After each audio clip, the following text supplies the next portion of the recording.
Face to ఫేస్కు స్వాగతం. ఇటీవల sitting MP Ranjith Reddy, మాజీ ఎంపీ కొండ విశ్వేశ్వరరెడ్డి మధ్య చిన్న ఘర్షణ జరిగింది. అది కూడా ఫోన్లో. అసభ్య పదజాలంతో దూషించారని కొండ విశ్వేశ్వరరెడ్డి గారు కేసు కూడా పెట్టారు. ఆ కేసు కూడా ఫైల్ అయింది. అసలు గొడవ ఎందుకు జరిగింది, ఇప్పుడు జరుగుతున్న రాజకీయాలకు ఫోన్లో జరిగిన ఆ వివాదానికి కారణం ఏంటి? మనతో కొండ విశ్వేశ్వరరెడ్డి గారు ఉన్నారు. విశ్వేశ్వరరెడ్డి గారు, మీరు ఇద్దరు హై ప్రొఫైల్ వ్యక్తులు, రంజిత్ రెడ్డి, కొండ విశ్వేశ్వరరెడ్డి. ఇప్పుడు సిట్టింగ్ ఎంపీ, అంతకుముందు మీరు ఎంపీగా చేశారు.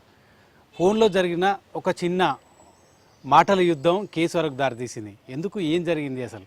ఇది నేను పోతుంటే ఆయన నాకు ఫోన్ చేసి, ఇంతకుముందు నేను మాట్లాడిన నా దుష్మన్ కాదు, ఇది కాదు, ఆయన ఎంపీ. నేను కూడా 2 సార్లు ఆయన వెనకట 2-3 సార్లు ఫోన్ చేసిన, ఆయన 2-3 సార్లు మొన్న ఎయిర్పోర్ట్లో కూడా కలిసినాము. మంచిగా మాట్లాడాలి అంటే హలో ఇది అది సబ్జెక్ట్ మాట్లాడతామంతే. కానీ మొన్న నేను ఖమ్మం పోతుంటుంది, ఖమ్మం పోతుంటే ఫోన్ వచ్చింది. ఆయన ఫోన్ నెంబర్ నా దాంట్లో ఉంటుంది, రంజిత్ రెడ్డి అని ఉన్నది. అయితే నేను పికప్ చేసి hi Ranjith how are you అనగానే ఆయన మాటలు చాలా క్రోధంతో మాట్లాడు మొదలుపెట్టిండు. ఎట్లా చేస్తావు, మీకు ఏదో రెస్పెక్ట్ ఉందనుకుంటా, ఏం రెస్పెక్ట్ లేని మనిషి, ఇది సిగ్గు లేని మనిషి, ఏదేదో అన్నారు. అంటే ఏంది, దేని గురించి మాట్లాడుతున్నావు, ఎందుకు అట్లా మాట్లాడుతున్నావు, నువ్వు మా సర్పంచ్లకు ఫోన్ చేసినావంట, ఫోన్ చేసి రమ్మన్నావంట. వాస్తవం, నేను అబౌట్ 7-8 సర్పంచ్లకు ఫోన్ చేసిన, ఇద్దరు ఆల్రెడీ జాయిన్ అయినరు. అప్పారెడ్డిగూడెం సర్పంచ్ వీళ్ళు అయితే ఆల్రెడీ జాయిన్ అయినరు. అదే కాక మొన్న టీఆర్ఎస్ మాజీ ఎమ్మెల్యేకు నిలబడ్డ వ్యక్తి కూడా జాయిన్ అయ్యిండు, ఓడిపోయిండు 2014లో. ఎంతోమంది జాయిన్ అవుతున్నారు, ZPTCలు ఎంపీటీసీలు జాయిన్ అవుతున్నారు. నేను అప్పటి వరకు ఓన్లీ ఇద్దరు జాయిన్ అయినరు, 7 ఫోన్ చేసి 2 జాయిన్ అయినరు. అయితే నేను ఆ సర్పంచ్కి ఫోన్ చేసిన, ఒక సర్పంచ్ నాకు తెలుసు, ఆయన వెనకట్స్ అని తెలుసు. అయితే ఫోన్ చేసి నేనన్నా ఇప్పుడు టీఆర్ఎస్ పని వాళ్ళు ముందుకు కొనసాగరు, ఉండదు, పార్టీ సర్వైవ్ అవుతారు అనేది కూడా తెలుసు. మీరు ఇటు అటు చూడాలి, కానీ అటు చూడకండి, ఇటు మా దిక్కే చూడండి. మీరే కాదు అందరు కూడా, ఈ రంజిత్ రెడ్డి కూడా బీజేపీలో జాయిన్ అవుతానికి ప్రయత్నం చేసిండు, కాంగ్రెస్ పార్టీలో జాయిన్ అవుతానికి బాగా విపరీతంగా ప్రయత్నం. ఎందుకంటే నేను అనుకున్నారు నేను బీజేపీ నుంచి వెళ్ళిపోతా, ఇది ఖాళీ అయితే ఇక్కడ వస్తుంది ప్రయత్నం చేసిండు. తర్వాత నేను ఇక్కడ నుంచి పోతున్నానని తెలిసినాక విపరీతంగా ఇక్కడ వస్తుంది, కాంగ్రెస్ పార్టీకి పోతానికి ప్రయత్నం చేసిండు.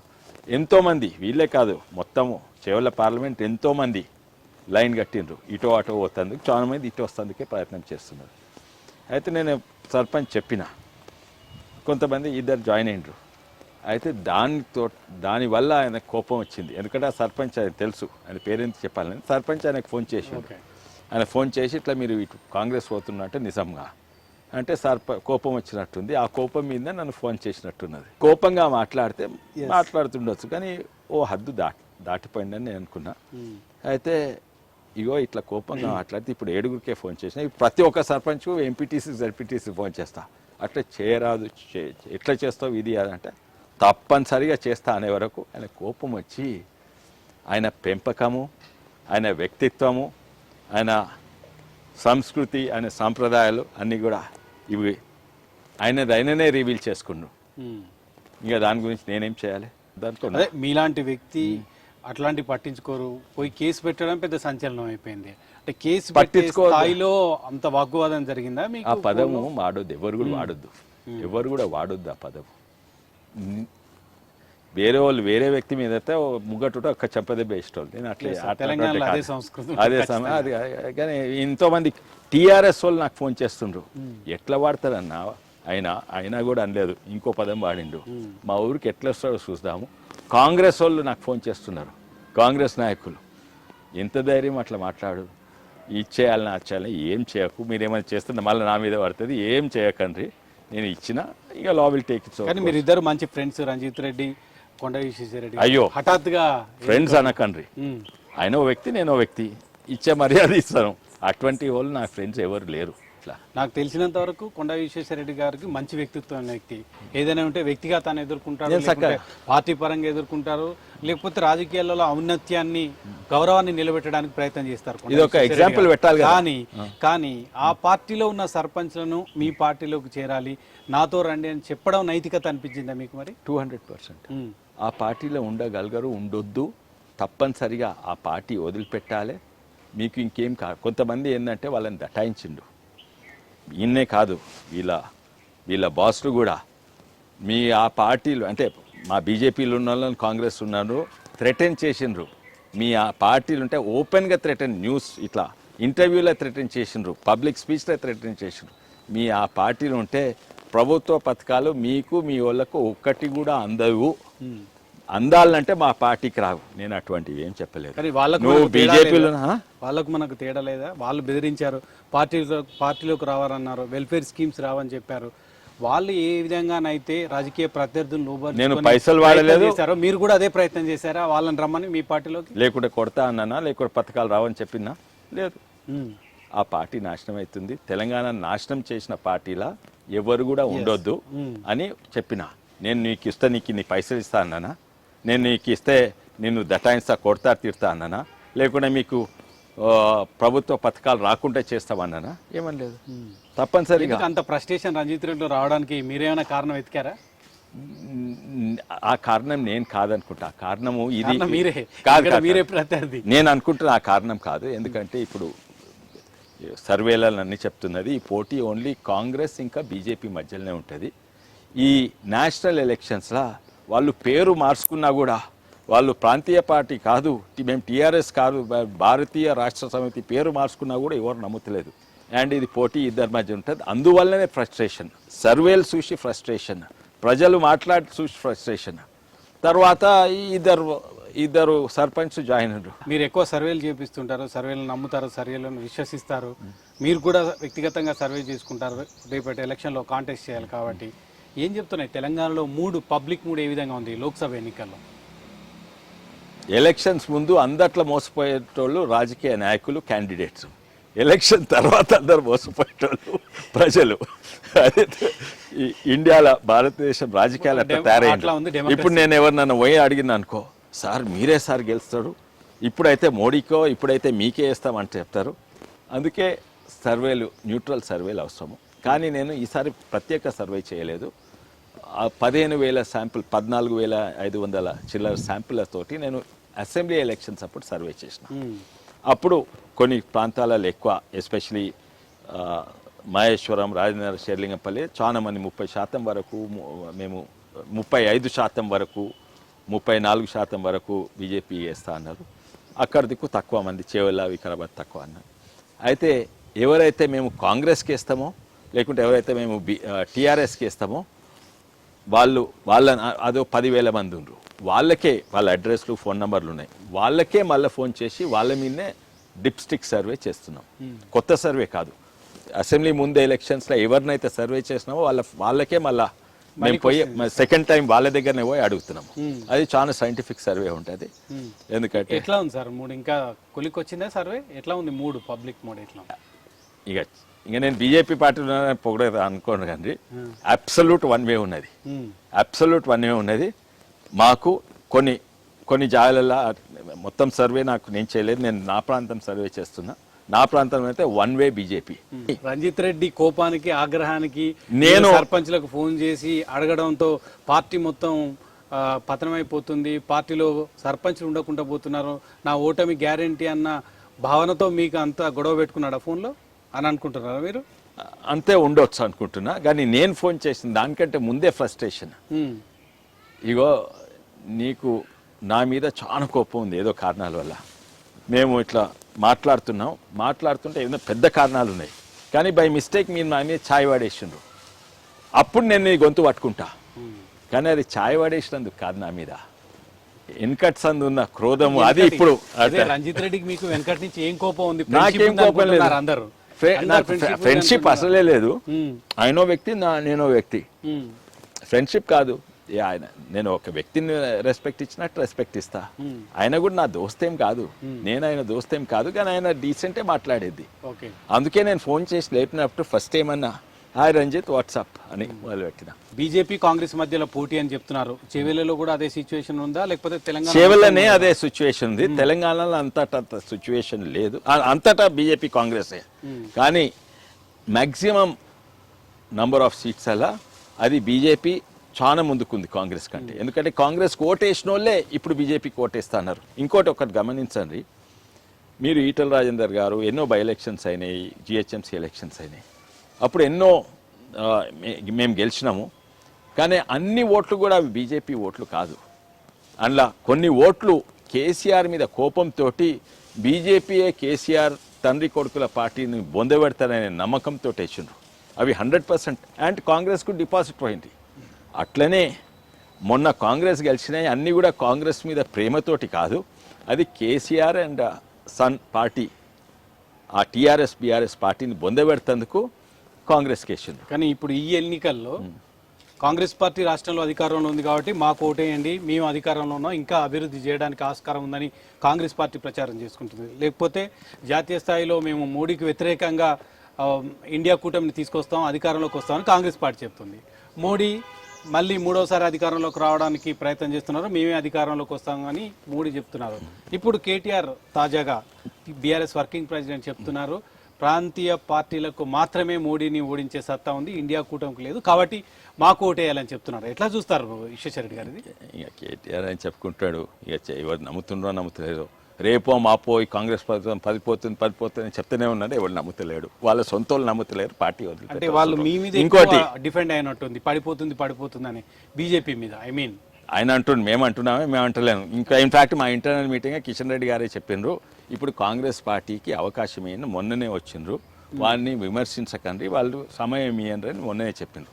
అదే కాక ఆర్థికంగా చూస్తే కూలిపోతున్నది తెలంగాణ, రాజకీయం కాదు కాంగ్రెస్ పార్టీ. ఎవరు కారణం దానికి ఆర్థికంగా కూలిపోవడానికి? గత ప్రభుత్వం కారణం, కాంగ్రెస్ ఇంకా నెల రోజులు మాత్రం పూర్తయి 2వ నెలలోకి అడుగు పెడుతున్న కాంగ్రెస్ పార్టీ కారణం అంటారా? నంబర్ 1 కారణం వాళ్ళు ఏంది, అప్పులు తీసుకున్నారు, కాంగ్రెస్ పార్టీ ఇప్పుడు అప్పులు కట్టాలి. అండ్ సింపుల్గా చెప్పాలంటే ఆర్థిక పరిస్థితి లాస్ట్ ఇయర్ అందాజా కొంచెం ఇటు అటు ఉండొచ్చు, 1,20,000 crores డైరెక్ట్ ఇన్కమ్, దాంట్లో 55,000 కోట్లు కేవలము జీతాలకే అవుతున్నాయి. తర్వాత ఓన్లీ జీతాలకు, మళ్ళీ వేరే ఖర్చులకు కాదు, ఆ గవర్నమెంట్ ఆఫీసర్ కరెంట్ బిల్లు, తర్వాత నీళ్ళ బిల్లు, లేకుంటే డీజిల్ బండ్ల బిల్లు, మెయింటెనెన్స్, అవి కాక ఓన్లీ సాలరీస్ 55,000 కోట్లు.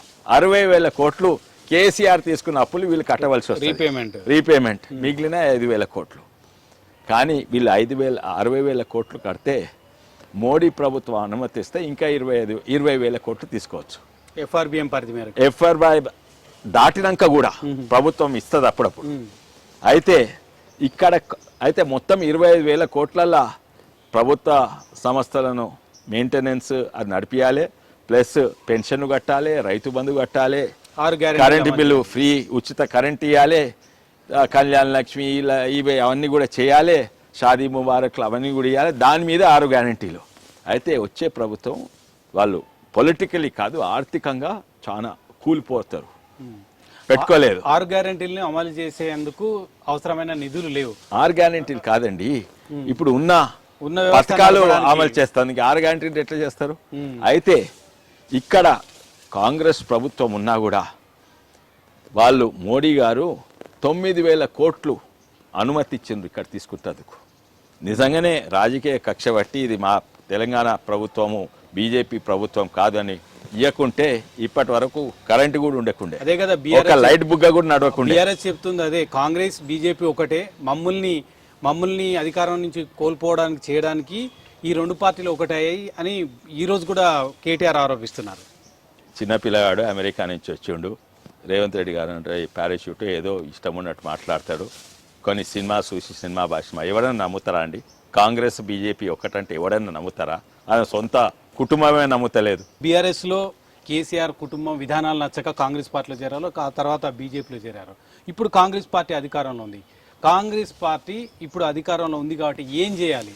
కేసీఆర్ ప్రభుత్వ అవినీతి మీద మీరు తీవ్ర విమర్శలు చేశారు, సోషల్ మీడియా వేదిక చేశారు, అనేక బహిరంగ సభలో కూడా మాట్లాడారు. ఏం చేయాలని మీరు భావిస్తున్నారు? కాంగ్రెస్ పార్టీ నుంచి ఏం కోరుకుంటున్నారు మీరు? నంబర్ 1 ఆర్థిక పరిస్థితి ఆల్రెడీ అయిపోయింది.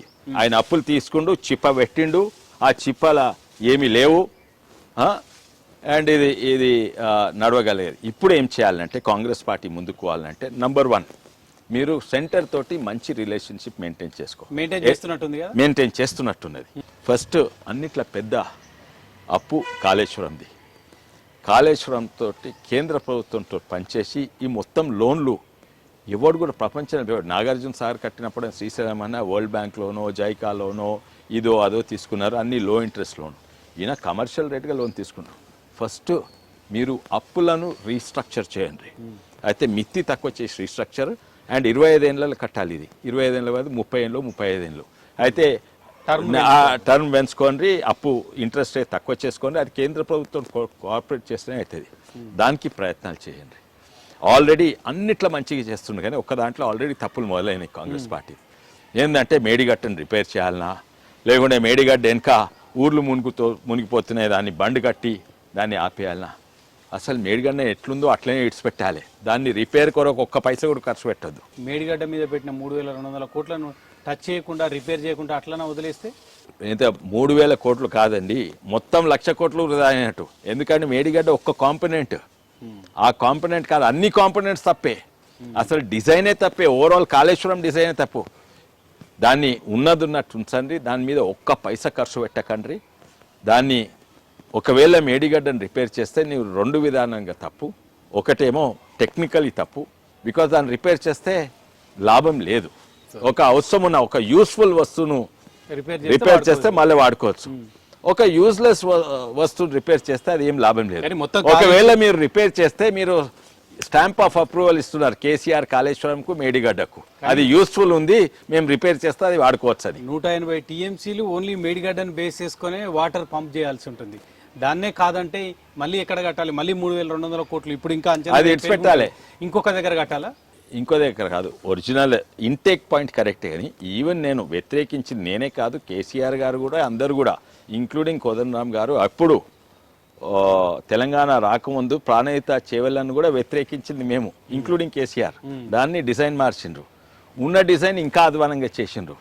మీరు నుంచి తుమ్మడత్తి నుంచి తీసుకోవాలి ఇక్కడ తీసిండ్రు, కానీ ఒక్క దాంట్లో మా న్యాయం చేసిండ్రు. అది 9 స్టేజ్లు ఉంది, ఇది 8, అది 11 స్టేజ్లు, అది 9 స్టేజ్లను చేసిండ్రు. అయితే కొన్ని స్టేజ్లు తగ్గించిండ్రు, కానీ కిందికి పోయి మీదికి తీసుకొస్తుండ్రు. దాంట్లో తప్పు చేసిండ్రు.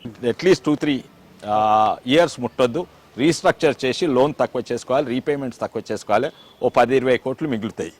అంటే ఈ 5,000 కోట్లు సర్ప్లస్ అడిషనల్ 20,000 క్రోర్స్ ప్లస్ ఇంకో 20-30,000 క్రోర్స్ 55,000 కోట్లు ఇంతో అంతా నడిపించవచ్చు. ఫస్ట్ అది చేయాలి.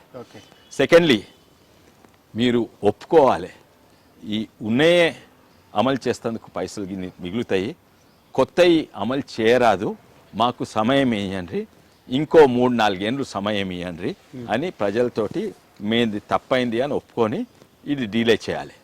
ఈ 2 చేస్తే నడుస్తాయి, లేకుంటే ఆర్థికంగా కూలిపోతాయి, నాట్ పొలిటికల్ కాదు. జిత్ రెడ్డి బీజేపీలో చేరడానికి ప్రయత్నం చేశారు, కాంగ్రెస్ పార్టీలో చేరడానికి ప్రయత్నం బాగా చేస్తున్నారు. కానీ బీఆర్ఎస్ నుంచి వస్తున్న ప్రశ్న మీరు కూడా మళ్ళీ కాంగ్రెస్ పార్టీలోకి వెళ్ళడానికి ప్రయత్నం చేస్తున్నారని కూడా ఒక విమర్శ ఉంది. ఏం చేస్తారు? నేను వెళ్ళేది ఉంటే అప్పుడే వెళ్తుంటుంది, మా మిత్రులందరితో నేను ఎప్పుడే వెళ్తుంటుంది. ఇప్పటికీ ఆహ్వానం ఉందా కాంగ్రెస్ పార్టీ నుంచి మీకు? ఎప్పుడు ఉంటుంది ఆహ్వానం. కానీ రేవంత్ రెడ్డి గారు మేము దగ్గరనే, నాకు తెలుసు, తననైతే నాకు ఫోన్ చేసి అడగలేదు, అడిగాడు కూడా. రేవంత్ రెడ్డి అడిగాడు, రావాలని అడిగితే వెళ్తారా? అడిగాడు అన్న నమ్మకం రేవంత్ రెడ్డి గారు నాకు తెలుసు. ఇంకోటి, నేను పాలిటిక్స్ జాయిన్ అయ్యేది పొలిటికల్ లక్ష్యంతో కాదు, పొలిటికల్ కెరియర్ తోటి కాదు, నేను MLA, MP, minister, chief minister అవుతానని కాదు, మా ప్రాంత అభివృద్ధి కొరకే. మళ్ళీ అధికారం వచ్చిన పార్టీకి దూరంగా ఉన్నారు మళ్ళీ. అవును, ఇక్కడ కానీ అక్కడ అధికారం ఉన్నది, కానీ నిజంగానే నేను బీజేపీలోనే ఉంటాను తప్పనిసరిగా. మీరు సోషల్ మీడియాలో చాలా యాక్టివ్గా ఉంటారు. ఇటీవల దావోస్ పర్యటన సందర్భంగా రేవంత్ రెడ్డి మీద, అదేవిధంగా ఐటీ మినిస్టర్ శ్రీధర్ బాబు మీద, ఆయన డ్రెస్సింగ్ స్టైల్ మీద, వాళ్ళు మాట్లాడిన ఇంగ్లీష్ పదజాలం మీద బీఆర్ఎస్ పెద్ద ఎత్తున సోషల్ మీడియాలో దాడి చేసింది. దాన్ని ఎట్లా చూస్తారు మీరు? నేను బీఆర్ఎస్ వాళ్ళ దగ్గర, నేను ఉన్నప్పుడే రోజు నా దగ్గర పనిచేసేటోళ్ళు 2 వాళ్ళని తీసుకున్నాడు. మాజీ ముఖ్యమంత్రి కొడుకు రామారావు తీసుకొని అప్పుడే 1,00,000 డైలీ, వాళ్ళ బడ్జెట్ 1,50,000 అంటే 4-5 కోట్ల బడ్జెట్ ఎప్పుడు 2015-16లోనే. ఇప్పుడు వాళ్ళకి 20,000 కోట్ల బడ్జెట్. ఓ 5 ఉన్నారు ఈ Twitter army managers, social media managers. అందులో దాదాపు 10 లక్షల ఫేక్ అకౌంట్స్ ఉంటాయి, వాళ్ళే చేస్తుంటారు. చాలా మంది అందులో మీరు చూడండి, ఫేక్ అకౌంట్స్ తీసి ఇది సోషల్ నెట్వర్క్ అనే అనాలిసిస్ టూల్ ఉంటుంది అందులో పెడితే అందరూ ఈ 5 కనెక్ట్, ఈ 5 KT social Rama Rao media connect. వల్లనే మేము ఓడిపోయాం, అబద్ధాలని నిజాలుగా చెప్పారు అని కేటీఆర్ గారు చెప్తున్నారు. ఇన్స్టాగ్రామ్, ఫేస్బుక్, వాట్సాప్ ఇంకా సోషల్ మీడియా వేదికలు ఒక 5 అస్త్రాల వల్లనే మేము ఓడిపోయామని చెప్తున్నారు. ఆ 5 అస్త్రాలు వాడినందుకే ఓడిపోయినరు. ఆ 5 అస్త్రాలు మీకు తెలుసు, ఇంకా పేర్లు ఎందుకు చెప్పాలి, కానీ సోషల్ మీడియా వల్లనే, వాళ్ళ సోషల్ మీడియా వల్లనే వాళ్ళు ఓడిపోయినరు, వాళ్ళ సోషల్ మీడియానే వాళ్ళని ఓడగొట్టినరు. చివరిగా రేవంత్ రెడ్డి నెల 15 రోజుల పాలన పైన మీ కమెంట్. బిగినింగ్ అయితే చాలా మంచిగా ఉండేది, మా మిత్రుడు అని చెప్తలేను, మంచిగా ఉండే, కానీ ఇది కొనసాగగలగదు. ఎందుకు మంచిగా ఉండే అంటే మాటలు ఫస్ట్ అందరు తెలంగాణ ప్రజలు ఫస్ట్ టైం అసెంబ్లీ చూస్తున్నారు. ఈ సన్నాసులు, దద్దమ్మలు, ఇది అది ఎవరు వాడతలేరు. ఇప్పుడు ఈ లాంగ్వేజ్ మంచిగా అయింది, టీఆర్ఎస్ లాంగ్వేజ్ మూలకపోయింది ఇప్పుడు, ఈ ఫోన్ కాల్ తప్ప. తర్వాత ఆ లాంగ్వేజ్ పోయింది. కానీ ఇంకోటి ఆయన ఇంత హింసించినా కూడా పోయి ఆయనను కలుసుడు హాస్పిటల్, ఇదంతా మంచిదే ఉన్నది. ఇన్ఫ్యాక్ట్ నేను అనుకున్నాను మంచిదే మొదలుపెట్టిండ్రు, కానీ పైసలు లేవు, బాధ్యతారాహితంగా ప్రవర్తించలేదు. ఎందుకంటే ఒక రెస్పాన్సిబుల్గా చేయాలి. ఎందుకంటే పైసలు లేనివి ఈ 6 గ్యారెంటీలు ఎట్లా ఇస్తారు? 6 గ్యారెంటీలు ఇచ్చుడు తప్ప బాగానే ఉంది, ఇంకెట్లా చేస్తాడో. ఆర్థికంగా ఎంత మంచి చేసినా కూడా ఇవి చేయకుంటే ఆ కాళేశ్వరం బంద్ చేయాలి, పక్కకి పెట్టాలి. మీకు విశ్వాసం లేదా రేవంత్ రెడ్డి మీద? చేస్తాడనే నమ్మకం లేదా? చేయాలి, చేయకుంటే తప్పు. ఆయన ఇంకోటి, కాంగ్రెస్ పార్టీ ఒక వ్యక్తి పార్టీ కాదు, కేసీఆర్ తీరుగా. కేసీఆర్ ఇది బీదేం చెప్తారు. ఇంకోటి ఇది కూడా తెలుసు నాకు, ఏంటంటే కాంగ్రెస్ పార్టీయే కేసీఆర్ను బచాయిస్తుంది. కాళేశ్వరం కేసీఆర్ను ఇప్పటి వరకు జైల్లో అట్లీస్ట్ ఆయన మీద ఎంక్వైరీ స్టార్ట్ కావాలి, సిబిఐఓ లేకపోతే సిఐడిఓ యాంటీ కరప్షన్ కాదు, జ్యుడిషియల్ ఎంక్వైరీ. అది తప్పు. జ్యుడిషియల్ ఎంక్వైరీ అంటే 20 ఏళ్ళ వరకు ఏముంటుంది. అది ఎందుకు రేవంత్ రెడ్డి గారు చేస్తలేరు? మీద నుంచి రాహుల్ గాంధీకి సచ్చే భయము. ఏంటంటే డైరెక్ట్ కాంగ్రెస్ ఇంకా బీజేపీ కన్ఫ్రంటేషన్ ఉంటే లాస్ట్ 25 ఏళ్ళ ఏ రాష్ట్రాల డైరెక్ట్ కన్ఫ్రంటేషన్ ఉన్న దగ్గర అక్కడ కాంగ్రెస్కు డిసడ్వాంటేజ్ ఉంది. అందుకే ఇప్పుడు కేసీఆర్ను జైల్లో వేయకపోవడం, బతికిచ్చేది కాంగ్రెస్ పార్టీయే. లేకుంటే నిజంగా చర్యలు తీసుకోదానా మీ ఉద్దేశం? తీసుకోదు. అందుకే జ్యుడిషియల్ ఎంక్వైరీ ఏందండి? జ్యుడిషియల్ ఎంక్వైరీ అంటే 30 ఏళ్ళ తర్వాత వస్తుంది. తీసుకోవాలంటే సిట్ పెట్టు, సిబిఐ పెట్టు, సిబిఐకి లెటర్ రాయని మేము వస్తాం. Okay sir, thank you. Thank you. రాష్ట్రంలో ఖచ్చితంగా మోడీ హవా కొనసాగుతుంది, బీజేపీ ప్రభంజనం ఉంటుంది. కేవలం కాంగ్రెస్ బీజేపీ మధ్య పోటీ ఉంటుంది. బీఆర్ఎస్ 3వ స్థానంలోకి వెళ్ళిపోతుందని చెప్తున్నారు. ఎక్కువ సీట్లు కాంగ్రెస్ బీజేపీ గెలుచుకోవడానికి అవకాశం ఉంది తెలంగాణలో. తెలంగాణ 3 అదే విధంగా ఉంది. ఇటీవల కాలంలో బీజేపీకి ఉన్న క్రేజ్ చూస్తే ఇంకా కాంగ్రెస్ కన్నా ఎక్కువగా బీజేపీ గెయిన్ చేయగలుగుతుంది అనేది కొండా విశ్వేశ్వరరెడ్డి గారు చెప్తున్నారు. ఇది ఈ వారం ఫేస్ టు ఫేస్. మరో గెస్ట్ మళ్ళీ కలుద్దాం. చూస్తున్నాండి ఎన్టీవీ.